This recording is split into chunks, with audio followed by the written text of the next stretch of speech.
तो hello guys, जैसे कि हमारा फर्स्ट यूनिट कंप्लीट हो ही गई है। अब हम देखेंगे अपनी सेकेंड यूनिट जिसका नाम है सॉफ्टवेयर रिक्वायरमेंट। इसमें हम देखने वाले हैं कि हमारे सॉफ्टवेयर की क्या क्या रिक्वायरमेंट्स होती है। तो एक बार हम टॉपिक टूर देख लेते हैं कि क्या क्या है टॉपिक्स हमें कवर करने हैं, उसके बाद हम शुरू करेंगे।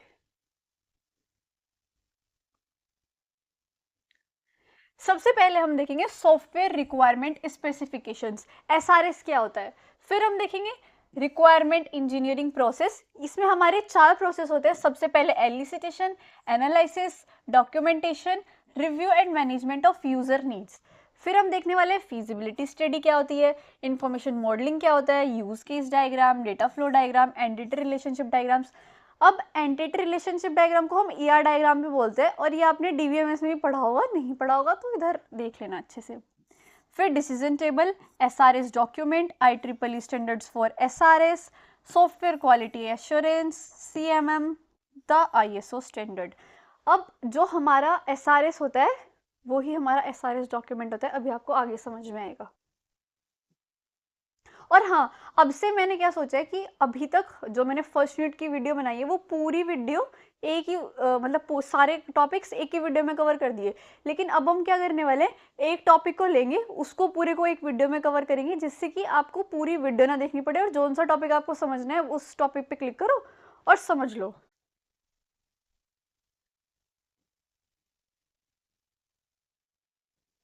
तो अब हम देख लेते हैं अपना first topic, software requirement specifications, SRS. ये क्या होता है?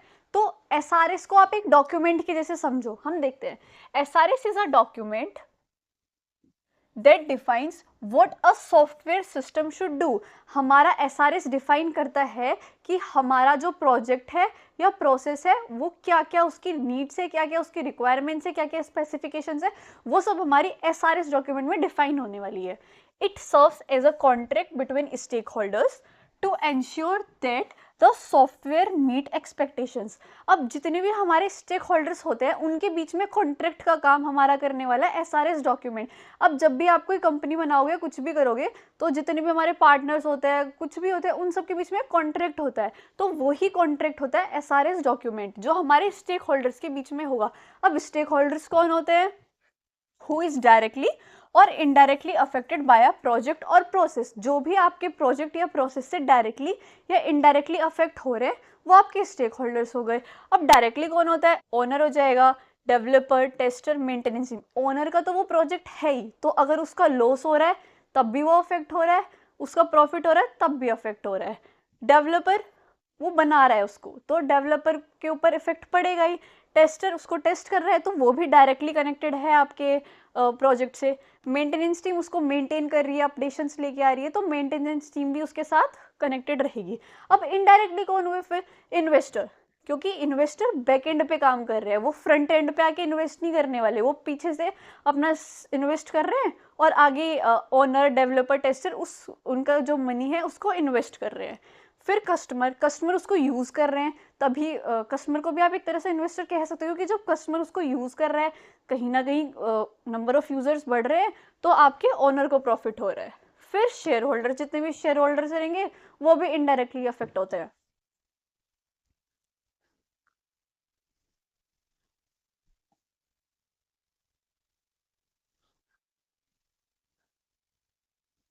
अब हम देखते हैं एसआरएस कंपोनेंट। पहले एक बार हम रिक्वायरमेंट्स देख लेते हैं। अपने पास 5 टाइप की रिक्वायरमेंट्स होती है: user requirement, system requirement, non requirement, unknown requirements, future requirement. Future requirement को आप अनड्रीम रिक्वायरमेंट भी कहते हो। अब यूजर रिक्वायरमेंट क्या होगी कि जो भी आपके ये यूजर है, इसकी जितनी भी रिक्वायरमेंट्स है, जो आपके कस्टमर है, जो उसको यूज करने वाले हैं, उनकी सारी रिक्वायरमेंट्स हम इसमें लिखेंगे कि आपके कस्टमर को ये फीचर चाहिए, ये फीचर चाहिए, ये फीचर चाहिए, या फिर उसकी प्रॉब्लम के जो जो सॉल्यूशन है, जो जो उसकी रिक्वायरमेंट है, वो सब हमारी यूजर रिक्वायरमेंट में आ जाएगी। सिस्टम रिक्वायरमेंट में आ जाएगा कि हम जो अपना सिस्टम या सॉल्यूशन बनाने वाले हैं उसकी क्या क्या रिक्वायरमेंट्स है, जैसे कि हम कौन सा कोड यूज करने वाले हैं, कौन सी प्रोग्रामिंग लैंग्वेज यूज करने वाले हैं, कौन सा हम सॉफ्टवेयर यूज करने वाले हैं अपने जो सॉफ्टवेयर है उसको बिल्ड करने के लिए, वो सब हमारा आ जाएगा सिस्टम रिक्वायरमेंट में। फिर नॉन रिक्वायरमेंट, जो रिक्वायरमेंट्स हमें पता है, हमने अपनी लिस्ट बना ली है कि हमें ये वाला प्रोग्रामिंग लैंग्वेज यूज़ करना है, ये हमें अपना जो भी हमारी लोकेशन है ये रहने वाली है, जितनी भी हमारी रिक्वायरमेंट्स है हमें पता है, वो सब आएंगी नॉन में। अननोन रिक्वायरमेंट्स वो आ जाएंगी जो अभी आपको नहीं पता, पर इन फ्यूचर मे बी आपके पास वो सामने आ जाए, तो अभी के लिए तो वो आपके लिए अननोन ही रहेगी ना। जब वो आएगी तब का आप तब देखोगे, क्योंकि आप मे बी आप फर्स्ट टाइम कर रहे हो, आप अपना फर्स्ट टाइम कोई प्रोजेक्ट लॉन्च कर रहे हो, तो आपको नहीं पता कि अभी उसमें क्या क्या प्रॉब्लम्स आने वाली हैं, क्या क्या प्रॉब्लम नहीं आई, क्या सॉल्यूशन है, वट एवर वो सब आपका आ जाएगा अननोन में। फ्यूचर में वही आप इसको कह सकते हो कि जो आपकी फ्यूचर रिक्वायरमेंट्स रहने वाली है वो अननोन, पर वो नोन भी हो सकती है, क्योंकि मे बी जिस चीज़ की ज़रूरत आपको आज नहीं है पर आपने वो लिखा है कि इसकी ज़रूरत मुझे फ्यूचर में पड़ने वाली है। लेकिन कुछ चीज़ें ऐसी भी हो सकती है जो आपको नहीं पता कि फ्यूचर में आपको इसकी ज़रूरत पड़ेगी, वो होगी आपकी अननोन रिक्वायरमेंट। और फ्यूचर वाले में सब आ जाएगी जो आप आज यूज़ नहीं कर रहे हो पर मे बी आप कल यूज़ करो। जैसे कि आज आपने अपना बना लिया, डेवलप कर लिया, अब जो टेस्टिंग फेज है वो आपका फ्यूचर वाला फेज होगा, मेंटेनेंस फेज है वो आपका फ्यूचर फेज होगा, तो वो आपकी फ्यूचर रिक्वायरमेंट हो जाएगी।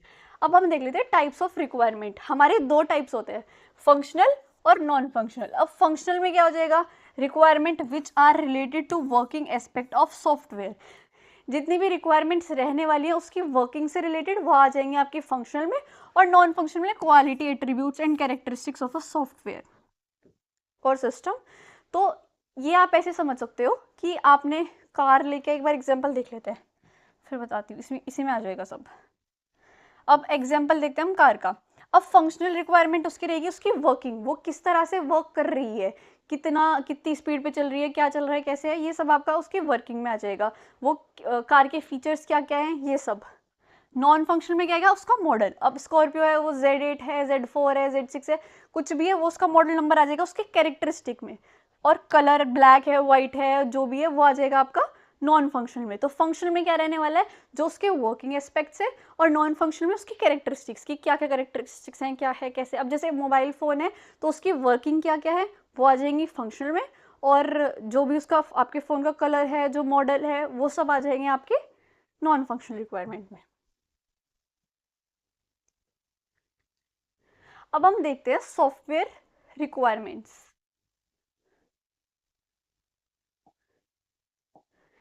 It is a description of features and functionalities of target system।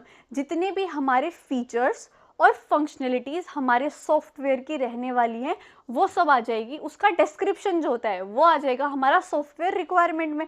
और नाम से भी समझ आ रहा है कि हमारे सॉफ्टवेयर की जो रिक्वायरमेंट है, अब रिक्वायरमेंट क्या हो सकती है, या तो उसके फीचर्स या उसकी फंक्शनलिटीज़, वो सब उसका डिस्क्रिप्शन हमारा इसमें आ जाएगा। और it is a description of what the system should do, हमारे सिस्टम को क्या करना है ये हमारा आ जाएगा सॉफ्टवेयर रिक्वायरमेंट में। अब इसके 4 प्रोसेस होते हैं, 4 स्टेप प्रोसेस। सबसे पहले फीजिबिलिटी स्टडी। आप इसमें ये देखोगे कि आप जो सॉफ्टवेयर बनाने जा रहे हो क्या उसकी रिक्वायरमेंट है भी या नहीं, या फिर जो आप उसकी रिक्वायरमेंट ले रहे हो, मतलब जो आप उसका सॉल्यूशन ले रहे हो, तो क्या वो उस रिक्वायरमेंट को फुलफिल कर भी रहा है कि नहीं कर रहा है, वो फीजिबल भी है या नहीं, in terms of cost, in terms of low, आप कुछ भी कह सकते हो, वो फीजिबल है कि नहीं है। फिर रिक्वायरमेंट गैदरिंग, आप रिक्वायरमेंट को गैदर करोगे, उसका SRS बनाओगे, फिर सॉफ्टवेयर रिक्वायरमेंट वैलिडेशन लोगे। जब आपका SRS बन जाएगा फिर आप देखोगे कि क्या जो आपने SRS डॉक्यूमेंट में अपना लिखा है वो सब कुछ वैलिडेट है भी नहीं, उसकी एक्यूरेसी चेक करोगे कि जो सब कुछ लिखा है क्या वो सही भी है कि नहीं सही है।